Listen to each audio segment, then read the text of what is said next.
Buenas noches con todos, muchas gracias Karina, bienvenidos, es un gusto estar el día de hoy con ustedes.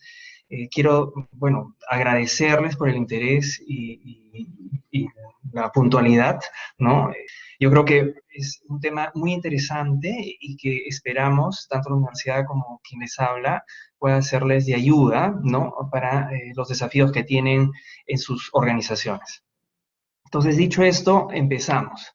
Hoy vamos a hablar sobre la experiencia del cliente como una forma, estrategia o camino para poder enfrentar la situación que venimos viviendo, no solo en el Perú, sino en todo el mundo, ¿no?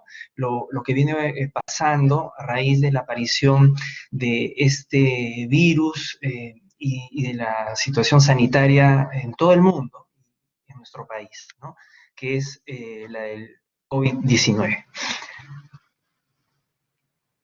Muy bien, ¿cuál es la agenda para el día de hoy? ¿No? En primer lugar, vamos a hablar sobre la situación actual, la pandemia, situándonos en lo que a nosotros nos toca, es decir, el escenario o el ambiente empresarial, ya sea de empresas que están dirigidas a mercados empresariales o sean de consumo masivo o al consumidor final y de cualquier tamaño, ¿no? Debemos de primero tratar de entender o fijar de que los temas que vamos a tratar el día de hoy son de aplicación para cualquier tipo de organización o empresa, ¿no? No está limitado a una empresa muy grande, a una empresa de cierta envergadura, y tampoco para las pequeñas, en fin. Cualquier organización debería poder llevar adelante estrategias que le permitan mejorar ¿no? su performance, ¿no? en los mercados en los que actúa. Entonces, la agenda va a ser, primero les decía, ver la situación actual, ¿no? La pandemia como tal, ¿no?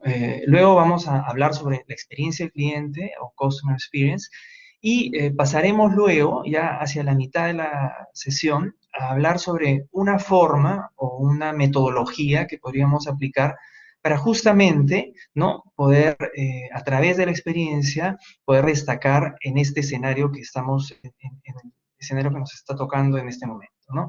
Y que es la metodología de los trabajos hechos o jobs to be done que vamos a revisar el día de hoy.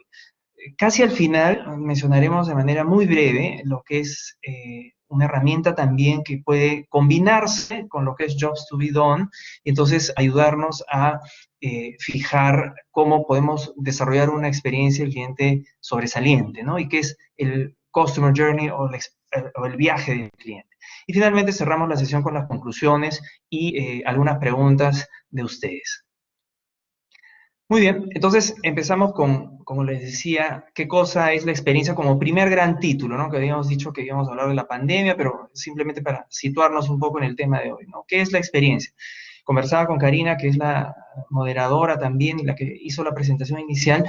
Ustedes, por favor, por el chat, si podrían enviarme, no sé, las ideas, los conceptos que de repente ya tienen, o quizás muchos de ustedes trabajan en el área de experiencia del cliente de algunas compañías, nos podrían decir qué se entiende por la experiencia, ¿no? ¿Qué deberíamos de decir cuando hablamos de experiencia del cliente? Yo los voy a ver a través de los mensajes y el resto de los asistentes también.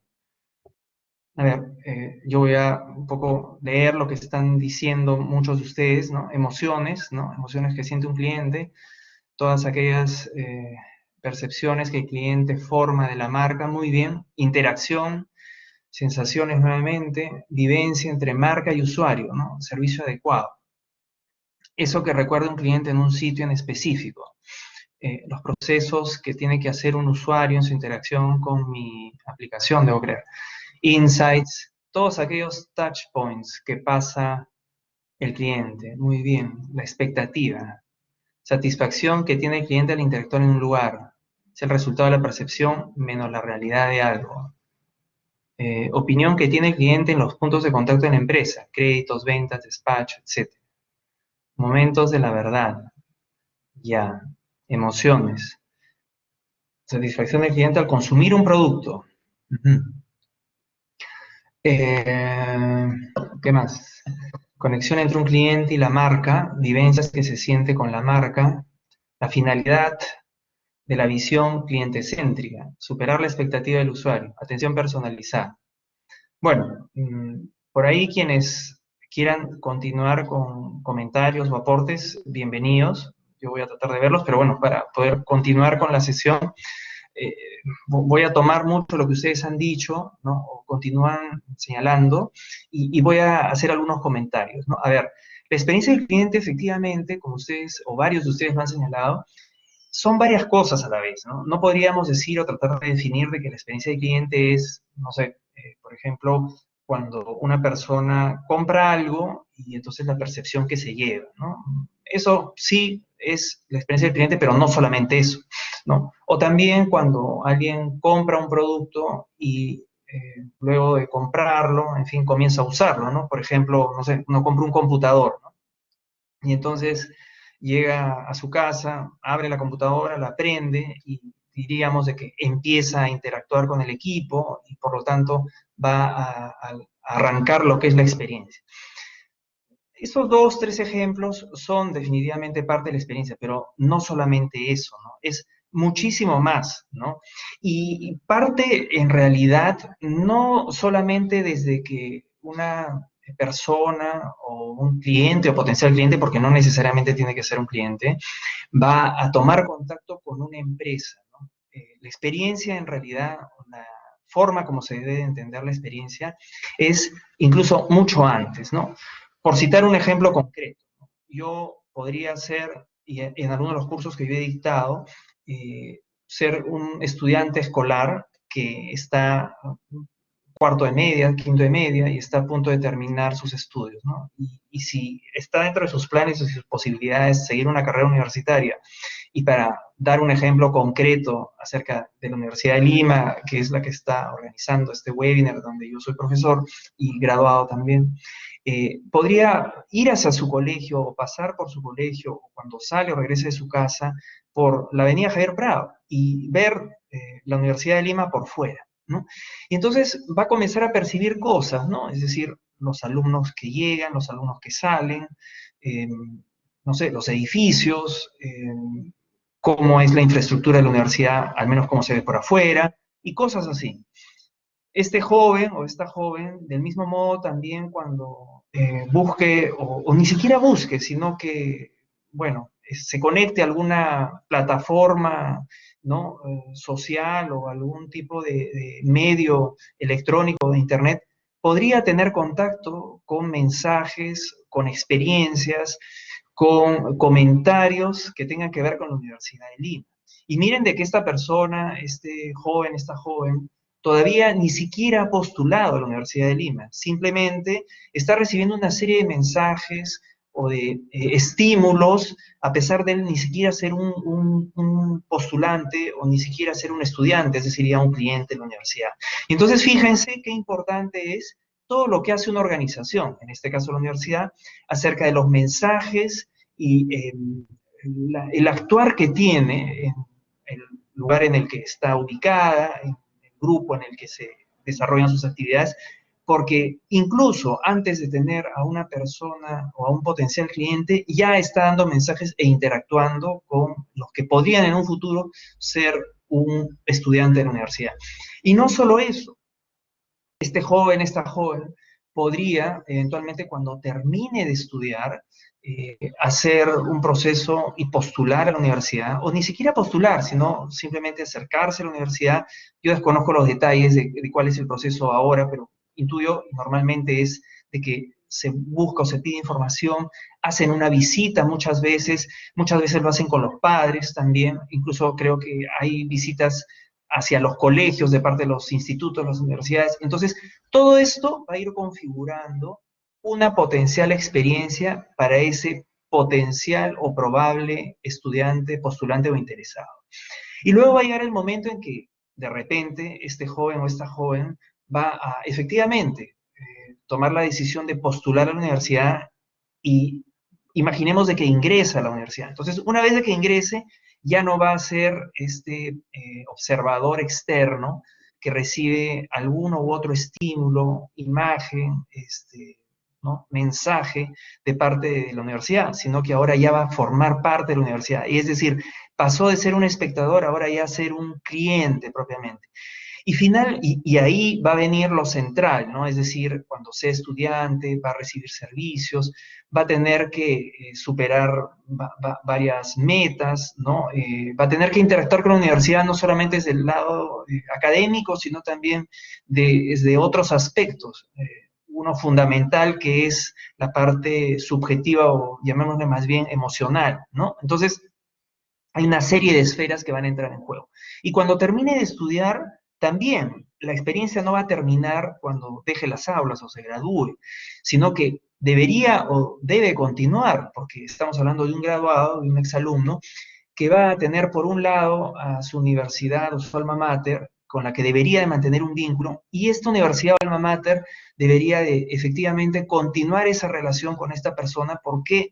Porque por un lado va a ser una especie de representante o embajador, por otro va a poder recibir, en el caso del estudiante, una serie de beneficios, servicios, experiencias, valga la redundancia, de la universidad en la que estudió, y va a poder ser además un embajador o canal de comunicación que pueda dar buenas referencias o recomendaciones de esta universidad o casa de estudios acerca de quienes puedan preguntarle o decir cómo fue la experiencia cuando tú estuviste ahí.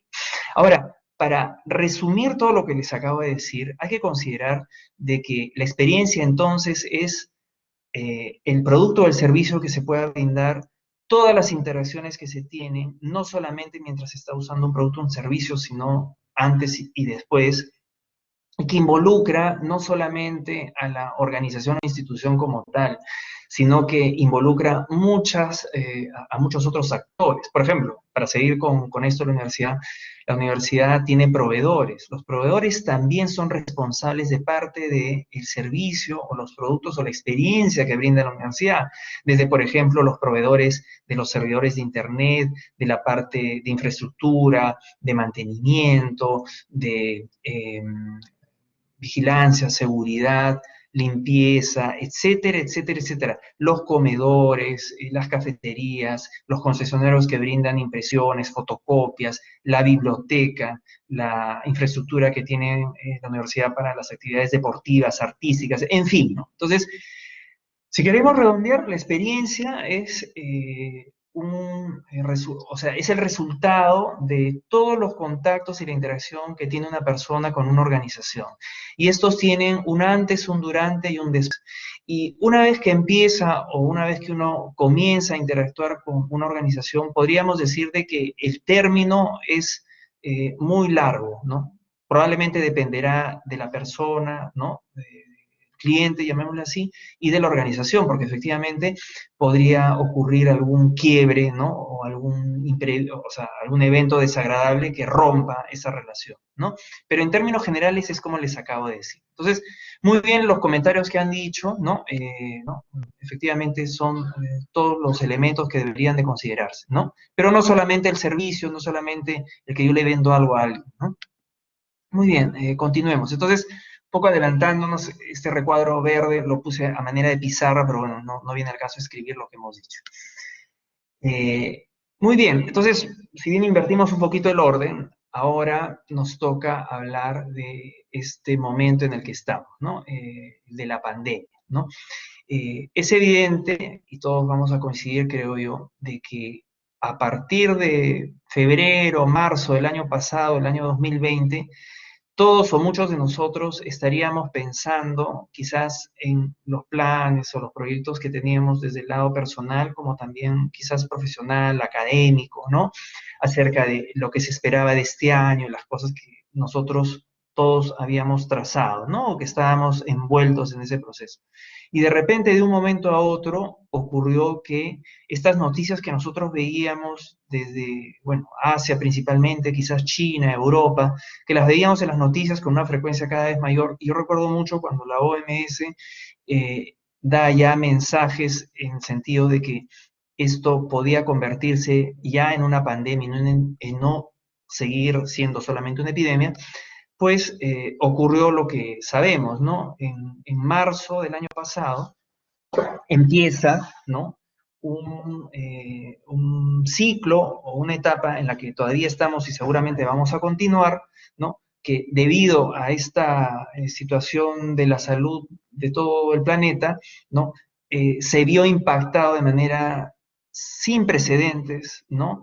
El mundo. Y con esto incluye, evidentemente, a todas las actividades, ¿no? No solamente empresariales, sino de todo tipo, y a las personas, ¿no? A las personas, a los seres humanos, a nosotros, que como cualquier ser vivo ha tenido que reacomodarse o adaptarse a este nuevo escenario, a esta nueva situación. Y entonces, he querido usar esta imagen, que la uso en varios de los cursos que yo dicto, porque aunque yo no lo sabía, y de repente ustedes tampoco, Mike Tyson lanzó hace algunos años una frase que es muy interesante para este momento, ¿no? Él dijo, todos tienen una estrategia o un plan hasta que reciben un golpe en la boca.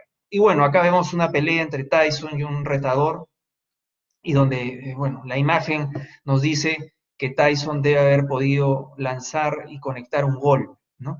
Entonces, probablemente el otro pugilista, al igual que Tyson, estaba preparado para el combate y realizó una serie de planes, ¿no? ¿Qué hacer en primer round, segundo, tercero, cuarto? ¿Qué hago si pasa esto, si pasa aquello?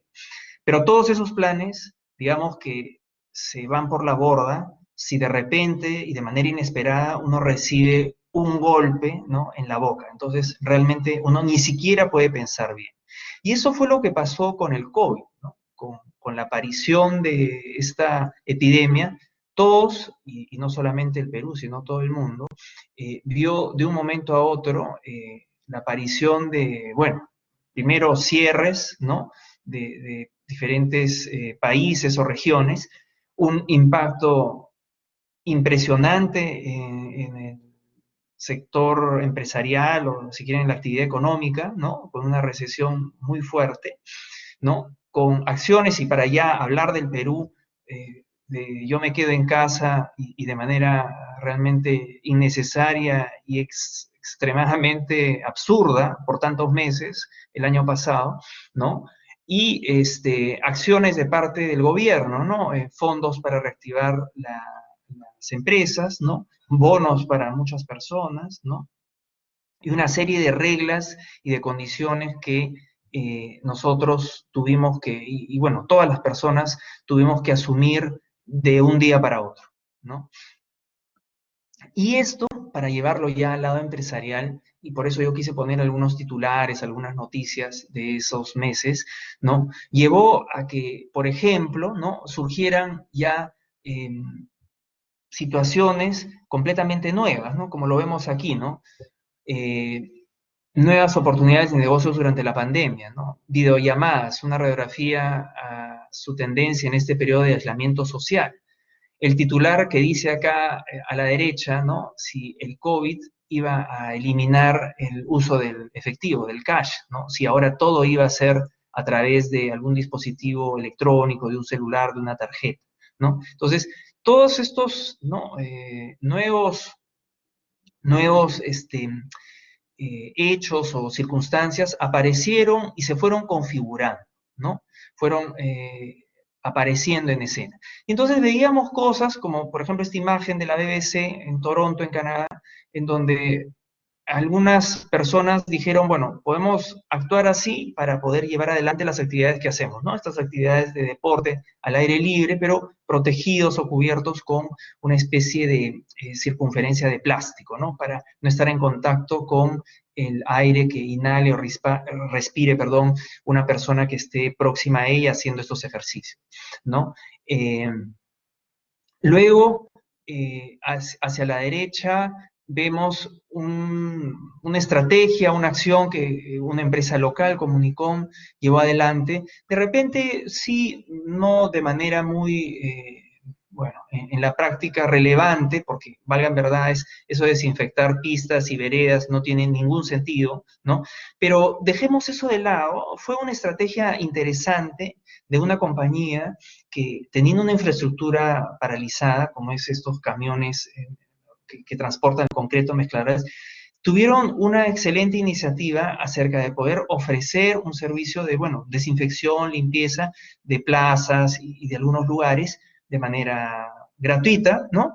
En diferentes zonas o distritos, ¿no? En los que ellos ofrecieron esto a los municipios y lo llevaron adelante, ¿no? Entonces tuvieron un impacto hacia la marca, ¿no? Muy positivo. Incluso a mediados de año, entre junio y julio, la empresa Ipsos, que es una empresa internacional de estudios de mercado, eh, lanzó, o mejor dicho, publicó un reporte, estudio, cuyo título fue El día después, ¿no? Tendencias post-cuarentena. Y ya en ese momento se señalaban varias cosas, ¿no? Un poco lo que hemos visto en las imágenes que mostraba hace un momento, acerca de que, por ejemplo, se iba a dejar de usar el efectivo y se iba a usar implementos como los teléfonos o tarjetas, o en fin, cualquier cosa que no fuera efectivo propiamente, ¿no? El tipo de productos que ahora las personas consumían, la frecuencia con que lo hacían, ¿no? Las compras que estaban realizando, los volúmenes, es decir, ya había bajado considerablemente ese comportamiento que es muy de los peruanos, porque el peruano generalmente y de determinados grupos socioeconómicos lo que hace es comprar poquito muchas veces, ¿no? Y claro, evidentemente la situación económica no solo se mantuvo, sino que empeoró, y para estas personas fue muy difícil sobrellevarlo. Pero para quienes pudieron de repente disponer de mayor nivel de gasto, lo que hicieron fue incrementar el volumen y reducir el número de visitas a los centros de abastos, como también utilizar, ¿no? Aplicaciones y compras por internet, ¿no? Y ya no realizar visitas a mercados, a supermercados, ¿no? Eh, pero sin embargo, o perdón, se corrió la lámina por error. Sin embargo, lo que nosotros debemos de definir, o mejor dicho, poner sobre la mesa, es de que si bien hubieron cambios y están habiendo cambios y continúan dándose cambios relacionados con la situación que estamos viviendo, hay muchos que no van a ocurrir propiamente, ¿no? Y que quizás sea algo exagerado decirlo. Ese titular de que el cash va a desaparecer, eso no es así, sobre todo en el Perú. Y ni siquiera en el Perú, por ejemplo, en mercados tan desarrollados como los Estados Unidos, ya se han hecho estudios en donde, claro, durante los primeros meses de la pandemia, el uso de medios electrónicos para el pago subió muchísimo, pero luego bajó y se estabilizó. Si bien ha crecido con relación al momento pre-pandemia, ¿no? No es de que se ha transformado en que cero cash y ahora todo a través de medios electrónicos. No, ¿no? Ha crecido un poco, pero no es que el cash se haya eliminado. En el caso peruano, con mayor razón, ¿no? Si nosotros vemos, y esto saltó en el momento, o mejor dicho, fue puesto en el tapete a la hora de que eh, bueno, se ofrecieron, se dieron estos bonos a las personas más necesitadas, y entonces no había cómo pagarles a través de una cuenta, porque salió, o parece que las autoridades descubrieron, de que en el caso peruano solamente el 30 y tantos por ciento de los peruanos está, aunque el vicepresidente Linterban el otro día me dijo que eso no era tanto así, ¿no?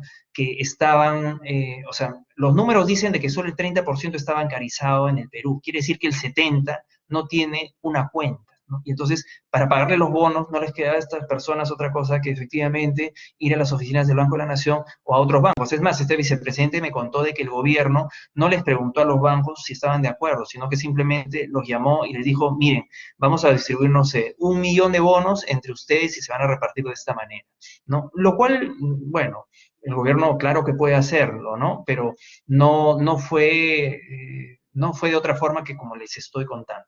Y entonces este vicepresidente me decía, Carlos, mira, pero la forma o esos números pueden ser un poco engañosos, porque el hecho de que una persona muchas veces tiene una cuenta, fíjense, trabajan, ¿no? En una compañía y les pagan su sueldo, su remuneración a través de una cuenta. Pero lo único que hace esa persona es, ni bien le pagan, ir a un cajero y retirar todo el sueldo, porque ese dinero lo va a usar en efectivo, no va a usar la tarjeta, ¿no? No va a usar la cuenta bancaria, simplemente es un canal de cobro, retira y de ahí lo usa todo en cash, que es en los mercados, en el pago que tiene que hacer, etcétera, ¿no? Porque es una economía muy del día a día, ¿no? Entonces, fíjense qué interesante el no quedarse en los números o en los datos que muchas veces vemos, sino profundizar un poco más. Entonces les decía, hay que tener cuidado y ser precavidos en el sentido de que no es cierto de que, no sé, por ejemplo, los viajes ya desaparecieron y los hoteles y todo eso. Claro que está teniendo un impacto y va a durar un buen tiempo, pero no es de que van a desaparecer y ahora vamos a ir a una situación absolutamente nueva, ¿no? Ya esto en muchas partes del mundo no solamente se ha podido verificar que no es en la práctica, sino que no hay ninguna evidencia de que eso vaya a ocurrir. Hay cosas sí que van a ser, digámoslo así, irreversibles, ¿no? Como por ejemplo el tema de las empresas y las oficinas, ¿no? Probablemente el pensar de que las empresas vayan a volver a un full time en una oficina, eso ya no creo. Yo creo que, claro que van a volver, pero lo van a hacer con horarios flexibles, con la posibilidad de trabajar en tu casa o donde tú quieras, y también ir a una oficina que ya no creo tampoco mantenga los esquemas que hasta hace un tiempo de repente muchas o algunas tenían, porque ya también antes del COVID muchas ya estaban cambiando, ¿no? Es decir, que van a haber más bien oficinas así como comunitarias, ¿no? Que la comparte quien la necesita en ese momento, una mesa larga o cosas así.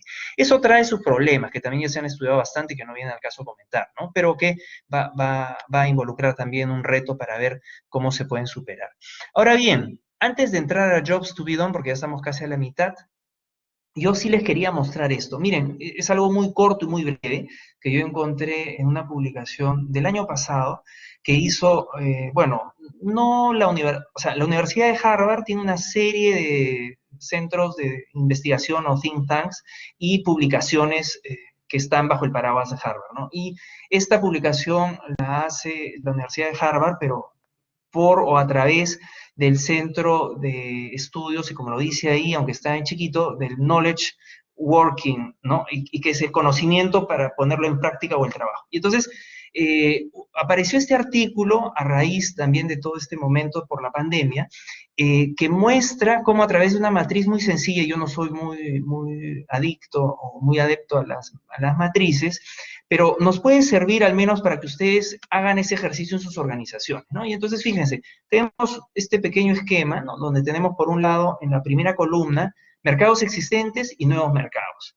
Y por el lado de las filas tenemos la columna y el encabezado de la parte superior que dice productos y servicios existentes y nuevos, ¿no? O modificados, pero nuevos al fin, productos o servicios. Entonces, ¿qué pasa? Esta zona de aquí, y a ver, la voy a marcar con el lápiz, ¿no? Esta zona de acá, como dicen, dice pre-COVID status quo, ¿no? El pre-COVID status quo se refiere a que antes de la pandemia, ¿no? Entonces, antes de la pandemia existían productos y servicios, ¿no? En los mercados en los que las compañías interactuaban, y de repente ocurre esto de la pandemia. Entonces, al ocurrir, este artículo señala de que la mayoría de empresas ha tenido que enfrentar dos situaciones. De repente una empresa vio que su sector y la empresa, evidentemente, vio incrementada su demanda, su actividad. Por ejemplo, todas estas empresas relacionadas con las plataformas de comunicación. Es evidente que todas han tenido un crecimiento exponencial.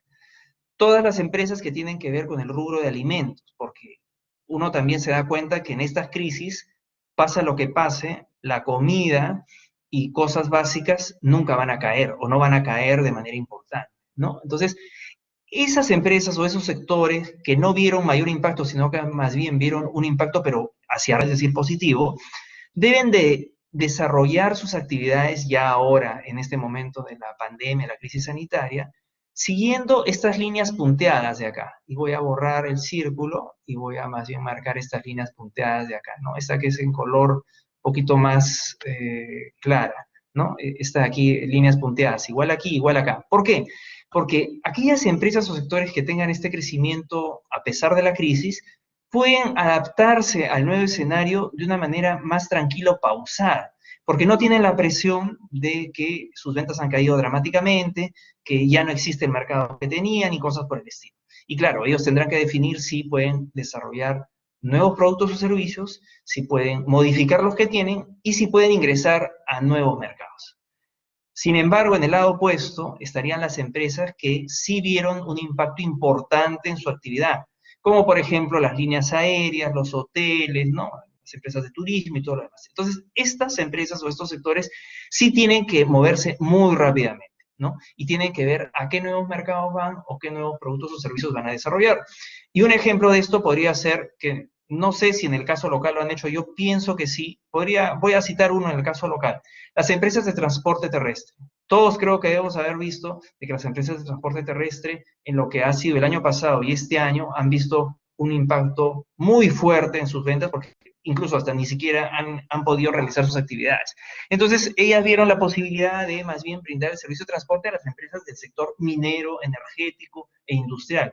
¿Por qué? Porque las empresas ya no podían darse el lujo de que sus trabajadores se movilizaran por su cuenta, ¿no? Por decirlo así, incluso en la zona industrial de Lima. Entonces yo sé de muchas empresas que contrataron a empresas de transporte para que lleven, ¿no? Transporten, ¿no? Lleven y traigan a sus trabajadores para limitar que los trabajadores estén expuestos a ir en transporte público y poder infectarse.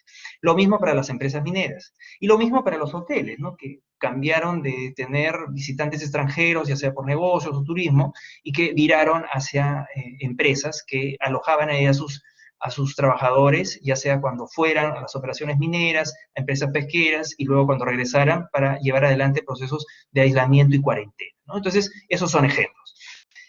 Muy bien, dicho esto, pasamos a lo que les anuncié al inicio y que es ya casi la mitad de la conferencia, y que es esta teoría de los jobs to be done. Quizás alguno ha tenido alguna experiencia con esta metodología, ¿no? La imagen que vemos es del autor de este libro. Clay Christensen fue uno de los profesores más importantes de la Escuela de Negocios de Harvard en los últimos 20, 25, 30 años. Él desarrolló toda su labor académica en esta escuela de negocios y llevó adelante procesos de desarrollo, de investigación muy reconocidos en todo el mundo. Si ustedes lo buscan en internet van a poder ahondar no solo en sus libros y sus trabajos, sino en el reconocimiento totalmente merecido que obtuvo, ¿no? Y ojo, que como lo digo también en todas mis clases, no se trata de un teórico, de una persona que sea en un laboratorio imaginándose cosas, ¿no? Clay Christensen, como otros investigadores de esta escuela de negocios y de otras en Estados Unidos y en otras partes del mundo, lo que hizo fue trabajar, investigar, pero sobre la evidencia concreta y real de las compañías, ¿no? Él lo que era consultor de empresas de diferentes sectores y de tamaños diversos, desde las más grandes hasta pequeñas, acerca de cómo podía mejorar, ¿no?, la estrategia y utilizar la innovación para poder destacar en los mercados en los que estaba. Y entonces uno de los libros más interesantes de él es este que está aquí junto a su fotografía y que se tituló Compitiendo contra la suerte, ¿no? Entonces, en este libro, él lo que propone es de que las empresas que tienen éxito no son las empresas que, bueno, dispararon y por ahí dieron en el blanco. No, él lo que sostiene y demuestra en el libro con ejemplos claros y concretos es de que las empresas que dieron en el blanco fueron aquellas empresas que pudieron dar en el blanco de los problemas que tenían que resolverle a los clientes, a los que atendían, a los que servían.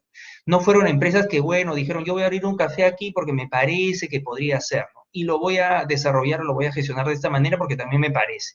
No, él lo que hizo fue encontrar varios ejemplos de empresas que pudieron destacar gracias a que identificaron de manera adecuada los problemas que los clientes o personas a las que servían tenían por delante.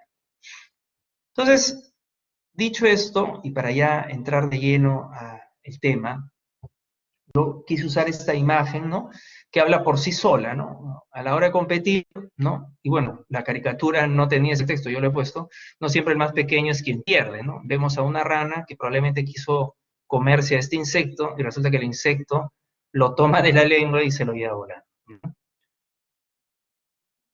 Ahora vamos a ver un video, ¿no? Para ya entrar en el tema que vamos a desarrollar.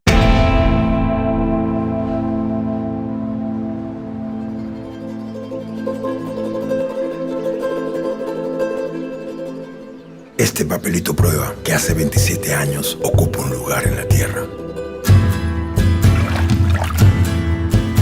Este espejo confirma que no es invisible. Las huellas que deja indican que es de carne y hueso. La pared que construyó con sus propias manos, no es que pueda atravesarla. Más pruebas.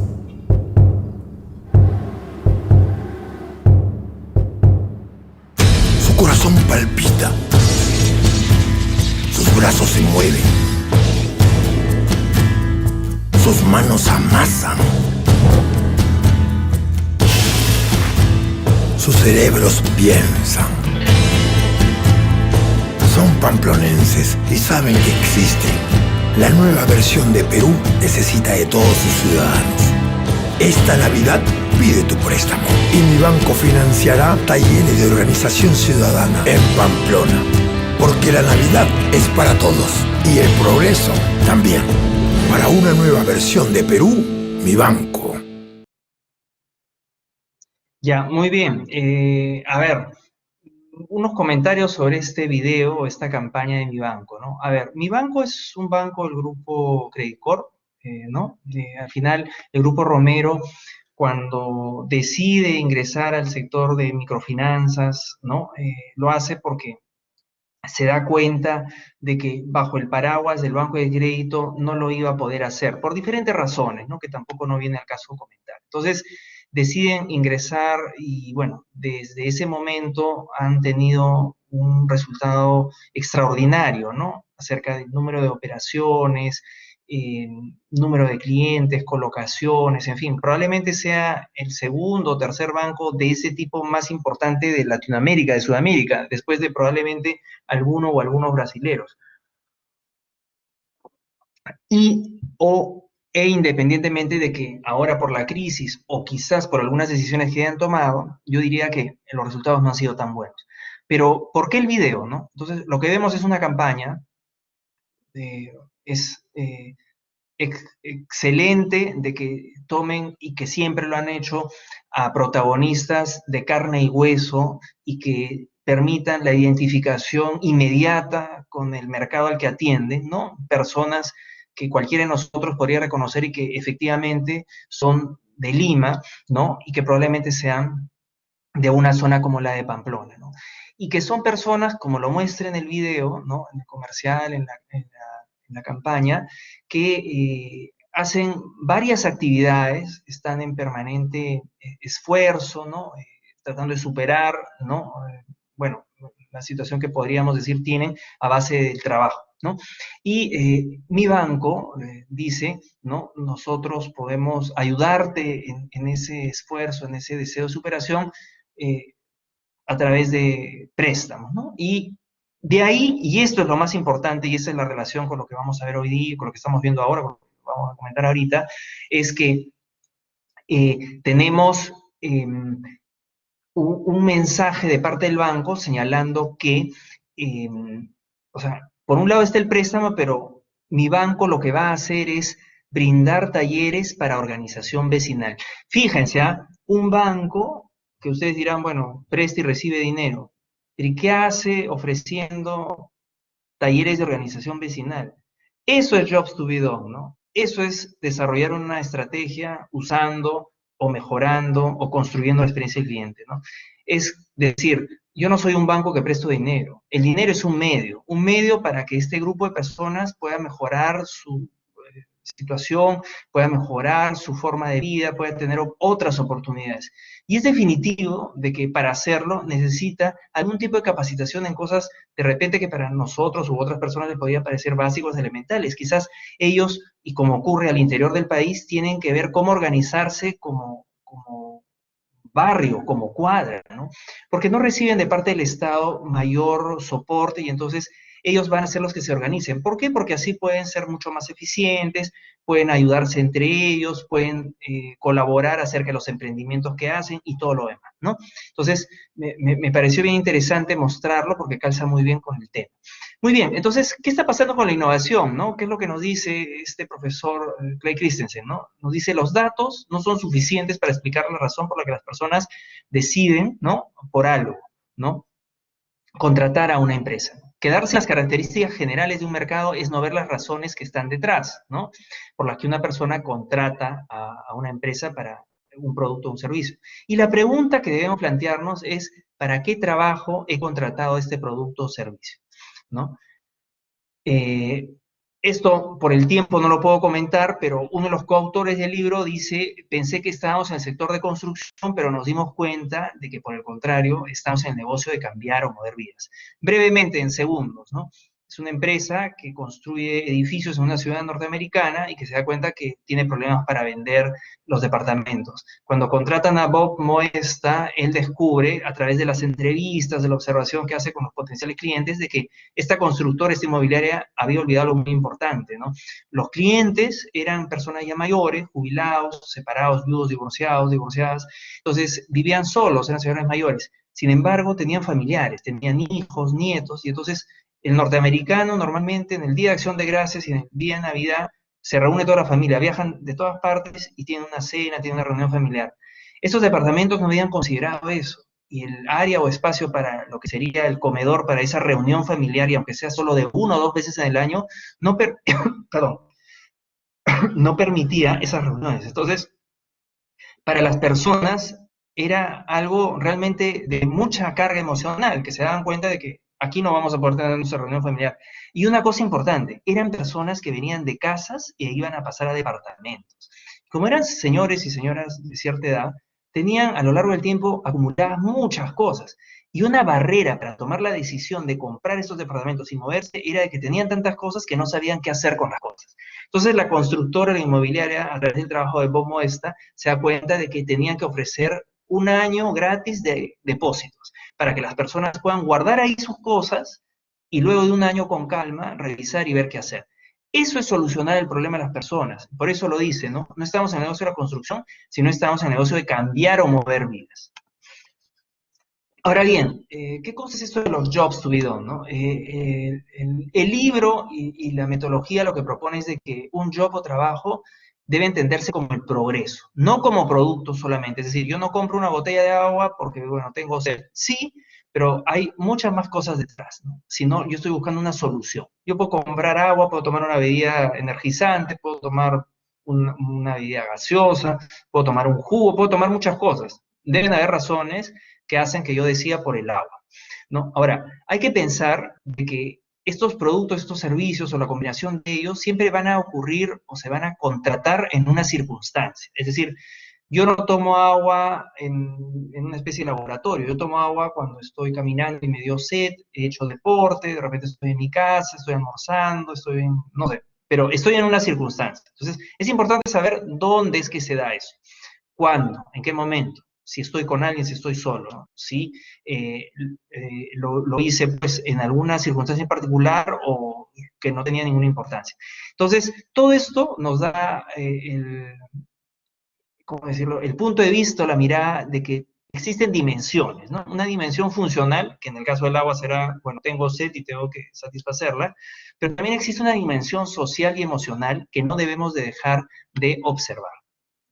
La teoría de los jobs to be done es cambiar el quién o el qué por el por qué o para qué, ¿no? Los jobs, ojo, no se crean, se descubren. No es de que una compañía crea una necesidad, eso no es así. Los jobs o el progreso está ahí y las compañías tienen que descubrirlos, ¿no? Identificarlos. Miren esta frase de Netflix, ¿no? El fundador, el CEO, dijo alguna vez en una entrevista, nosotros realmente competimos con cualquier cosa que nos brinde relax. O sea, alguien que diga que Netflix compite con los cines no tiene pues una idea clara de qué cosa es Netflix, ¿no? En realidad Netflix compite con, si pudiéramos, la posibilidad de salir a un restaurante. Y en lugar de salir yo decido quedarme y ver una película. O salir con unos amigos, prefiero quedarme. O más bien que mis amigos vengan acá, ¿no? En fin, hay muchas cosas. De repente irme de viaje y prefiero no Netflix. De repente ir al cine también. De repente salir a caminar. De repente tomar algo, ¿no? Una bebida, una copa de vino, no sé. En fin, entonces él define así de amplio, ¿no? Nosotros competimos con cualquier cosa que brinde relax. Ahora, ¿cómo identificar jobs, ¿no? O progreso? Bueno, hay varias maneras, ¿no? Algunas sugerencias son buscar usos poco usuales, ¿no? En las cosas que a nosotros no nos gustaría hacer, ¿no? poner, no sé, por ejemplo, cuando con mi esposa tuvimos a nuestro niño y era pequeño, uno se planteaba y decía, ay, ¿cómo no hay tal cosa? Y así no la tendríamos que hacer, ¿no? O como alguien no brinda un servicio y entonces podríamos evitar esto. Hay que tratar de buscar también en los mercados o en las necesidades en donde nadie compite, ¿no? Es decir, no compites con nadie, ¿no? Por lo tanto, vas a estar solo. Aquí algunas cosas para comentarlas, ¿no? Porque también hemos hablado de la pandemia y si bien hubo un momento inicial, todavía estamos, y estamos en una etapa distinta, ¿no? Al principio fue ese golpe en la boca, ¿no? El golpe de Tyson, ¿no? Que nos desubicó. Pero ese momento ya pasó, ¿no? Ya no estamos en ese primer shock, ya estamos bastante más aclimatados, si cabe el término. Entonces, hay cosas que, por ejemplo, empresas peruanas aún no han hecho, ¿no? O por lo menos yo no las he visto, de repente ustedes quizás sí. Eh, un supermercado, ¿no? Un supermercado en Inglaterra decide, un supermercado muy grande, una cadena como Tesco, decide que, dada la situación del COVID, en Birmingham, utilizando una especie creo que biblioteca o zona relacionada con una biblioteca que estaba vacía, como una gran infraestructura, instala un supermercado, digamos así, no permanente, ¿no? Sino como así móvil, pero no móvil, sino se instala ahí o sea, busca la posibilidad de instalarse ahí, pero ¿por qué lo hace? Porque este como almacén, este local que tenía esta biblioteca, estaba frente al hospital más importante de esta ciudad. Y entonces lo que dice Tesco es, nosotros nos vamos a instalar frente a este hospital que está brindando atención y soporte a todos los que se ven afectados por esta epidemia y vamos a atender a todos los médicos y los familiares que vayan a ese hospital. Vamos a atender las 24 horas, ¿no? Y esa es una manera en la que Tesco dice, ¿no? Nosotros vamos a buscar acercarnos a los clientes, servirlos mejor y colaborar y ser empáticos y ser solidarios, ¿no? Con lo que está pasando. Entonces, ese tipo de cosas impactan y tienen un resultado absolutamente fuerte, ¿no? En lo que es el branding, el valor de la marca y evidentemente la experiencia, ¿no? Entonces, esa sola acción, ¿no? Tiene un impacto muy grande. Y estas acciones yo no las he visto aquí en nuestro país todavía, ¿no? Pero sí han ocurrido en varios lugares. Ahora, han habido cosas también interesantes, no de los supermercados, pero por ejemplo el grupo Brescia, a través del negocio de salud con la Clínica Internacional, a mí me llamó muy gratamente la atención de que ellos desarrollaron una aplicación que se llama Salva, que yo la he descargado y revisado así muy superficialmente, pero que no era ni para pacientes, ni para asegurados de RIMAC, ni nada por el estilo. Era una aplicación gratuita desarrollada por ellos y que daba una serie de beneficios para la persona que pudiera querer consultarla acerca de, bueno, el COVID, cómo actuar en el caso de que fuera una persona que estuviera infectada o positiva, qué cosas hacer, qué cosas no hacer, la alimentación, la relación con las personas de la casa, varias, ¿cómo decirlo?, aportes a la colectividad, ¿no? Y que no le daba otro beneficio si quieres que dar un servicio como el que estoy contando, y entonces trascender, ¿no? Es decir, no se queden que es una clínica, que el que va paga o está asegurado va a recibir un servicio, sino que está haciendo cosas que trascienden eso, ¿no? Y que le va a dar un buen resultado. Entonces, eso es, por ejemplo, actuar en esa dirección, ¿no? Construir una experiencia para poder brindar un servicio diferente. Aquí esto yo les pido y les sugiero que lo busquen. Salió en Somos el año pasado un profesor peruano, que por la pandemia, porque él era un profesor de zonas rurales muy alejadas, tenía que viajar creo que 4 horas al día para llegar al pueblo al que tenía que dictar las clases, entonces por la pandemia ya no pudo hacerlo, y se le ocurrió una cosa, ¿no? Dijo, yo no puedo abandonar a mis alumnos, ¿no? Entonces voy a enviar fichas, voy a enviar impresiones con los camioneros, los camiones que pasen por acá y que vayan hacia ese pueblo. Y le voy a decir que lo deje en la bodega de la señora tal. Y yo a la semana siguiente voy a llamar por celular a mis alumnos que van a reunirse cerca de la bodega y se van a subir a un cerrito donde captan mejor la señal y con el celular de alguno de los que viven en ese pueblo para poder revisar con mis alumnos las fichas. Miren qué extraordinario, ¿no? El profesor no tenía que hacer todo esto que les acabo de contar y sin embargo lo hace, ¿no? Entonces, Ese tipo de cosas son las que debemos de buscar, es decir, no solamente empresas grandes, sino un emprendimiento, una persona que trabaja sola, ¿no? Que brinda un servicio, puede ver la manera, ¿no? Con un poco de imaginación y recursos, ¿no? Los propios, los que disponga, de poder brindar un servicio que lo ayude. Y entonces, al final, nosotros tenemos que ver, ¿no? Y lo vamos a ver ya llegando casi al final, de que esto efectivamente es un desafío, pero también es una excelente oportunidad. El Customer Journey o viaje del cliente es una herramienta que se puede usar también para poder construir y mejorar, sobre todo gestionar la experiencia del cliente, la experiencia que brindamos, ¿no? Acá tenemos una imagen de un sistema de metro, ¿no?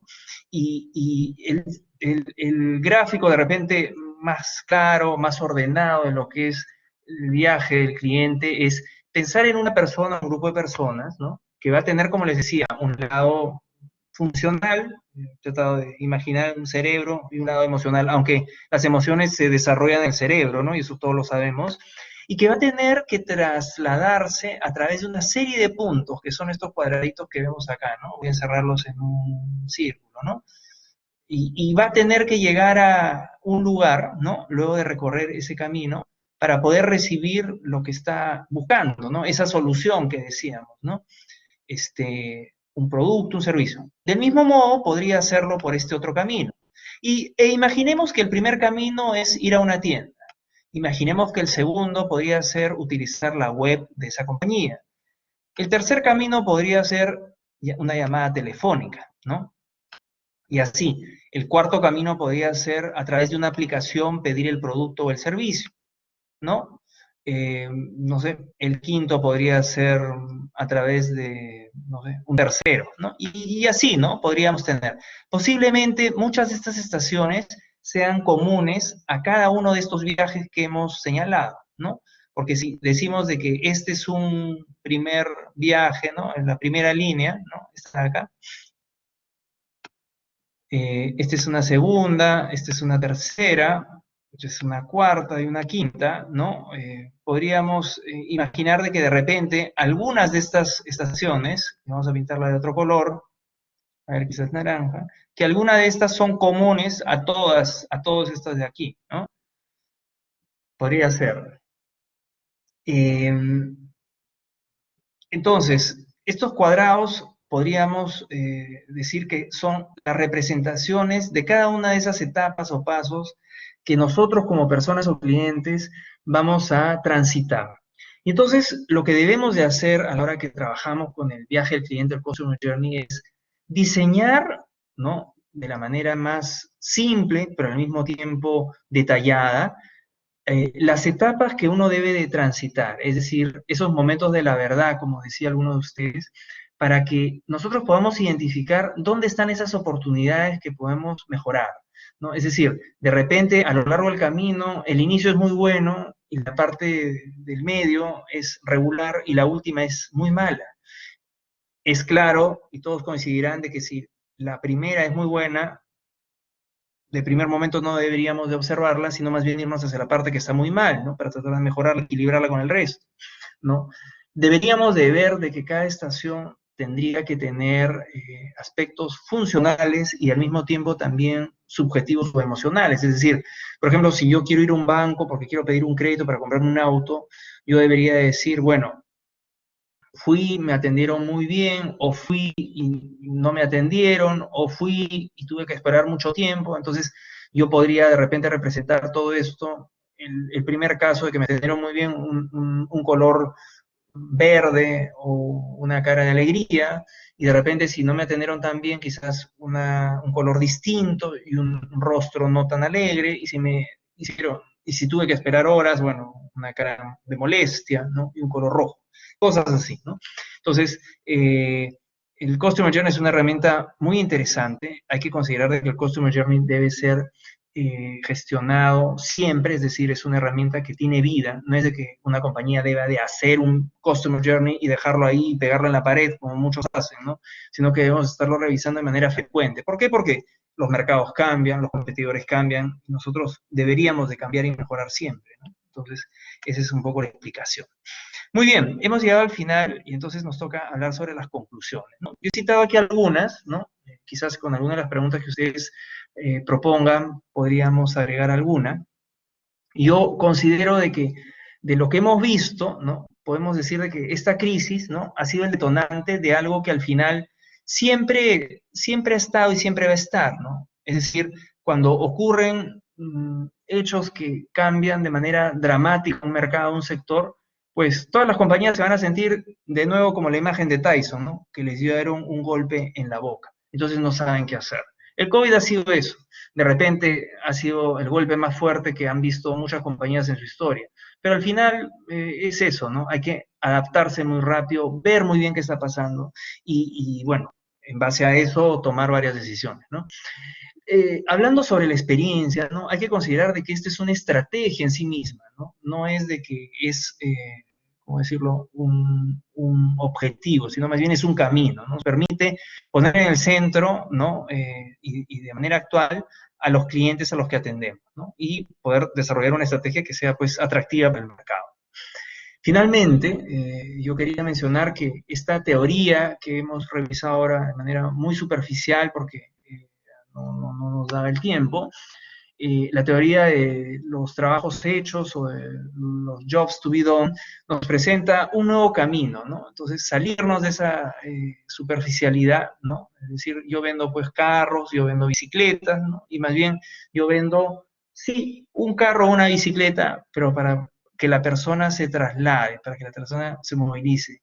¿Y por qué se traslada, se moviliza? Porque, no sé, va a estudiar, va a visitar amigos, tiene que ir a trabajar, a estudiar de nuevo, hacer las dos cosas, de repente salir a pasear, ¿no? En fin, hacer diferentes actividades, ¿no?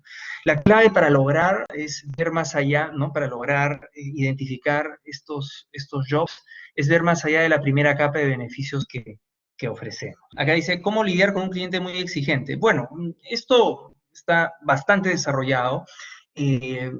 Hay todo tipo de sugerencias, ¿no? No sé si un cliente exigente, yo por ejemplo creo que soy bastante exigente, sino más bien pautas, ¿no? Exigente, un cliente difícil, eh, yo creo que hay que primero tener toda la información relacionada con el cliente o el servicio, el producto o eventualmente el inconveniente o problema, ¿no? Y en base a eso, actuar de la manera más transparente, más ejecutiva, ¿no? Es decir, una persona, sea exigente o no, merece consideración en el sentido de que no se trata de que a uno le digan, bueno, le vamos a responder, ¿no? Por citar algo. O tenemos que evaluar, ¿no? Sino que deberíamos de responder y atender a una persona exigente o no, de manera concreta, ¿no? Y con soluciones, ¿no? Es decir, si hay un inconveniente o no, deberíamos de poder resolver la situación. Y entonces las organizaciones, y ese es un tema que también es sumamente importante en esta experiencia, debe ser capaz de diseñar un sistema de trabajo por el cual las personas que traten con los clientes o personas que interactúan con la empresa puedan decidir actuar, ya sea de manera inmediata o ya sea a través de los canales que se hayan definido. Pero no debería de ocurrir de que una persona se quede sin una solución o sin una respuesta concreta. Entonces, eso es lo que yo diría. Bueno, hay también muchos comentarios donde dicen, ay, primero tienes que escucharlo, no, si acaso hubiera un problema, ¿no? Que se desahogue, luego le das la razón, y luego, la verdad, esas cosas son bastante antiguas, ¿no? Evidentemente hay que ser empático con la persona, pero esto de aquí no creo que tenga mayor efecto, ¿no? Lo que sí tiene efecto es dar soluciones, ser muy concreto, ser transparente, ¿no? Actuar de manera correcta, honesta, ¿no? Cumplir las promesas que uno dice, ¿no? Lo vamos a llamar mañana, llamarlo mañana.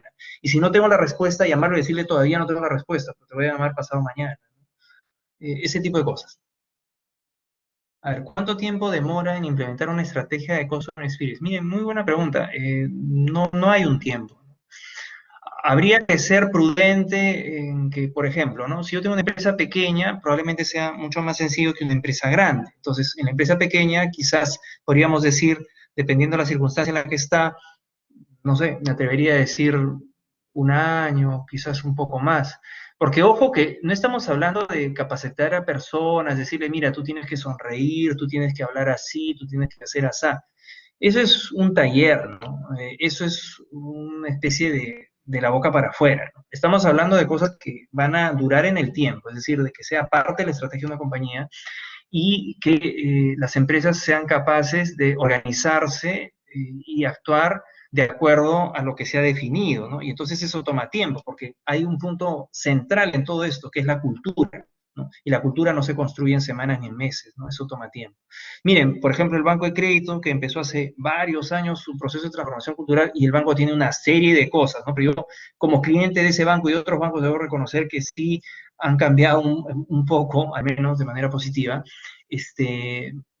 El director de recursos humanos, que es compañero mío de la Universidad, Bernardo, señaló en todos los medios en los que lo entrevistaron de que les iba a tomar, me parece que 15 o 20 años, ¿no? Claro, es un banco como el Banco de Crédito, estamos hablando de una organización de más de 10.000 o 12.000 personas, que tiene fácilmente a 3 generaciones, por lo menos, y otras cosas más, ¿no?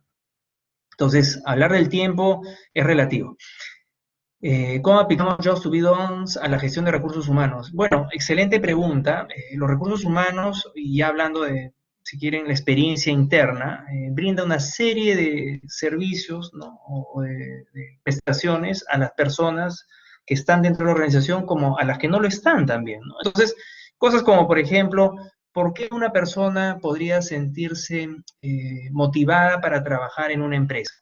Ya sabemos que el aspecto remunerativo no lo va a hacer solamente, tampoco de repente, no sé, tener posibilidad de capacitaciones, ¿no? Hay una serie de otros elementos, ¿no? Entonces, habría que, como lo dice la teoría de Jobs to be done, descubrir qué cosas son las que van a hacer que estas personas se sientan motivadas, cómodas, y que se sientan bien. ¿Por qué? Porque las expectativas que ellos tengan las van a encontrar. Ahora, claro, todas las personas no van a calzar en cualquier organización, ¿no? Hay personas y organizaciones que van a coincidir mejor y otras no, y entonces, bueno, en ese caso no hay una coincidencia o si quieren, match entre una persona y sus expectativas y la organización, entonces, bueno, van a romper, ¿no?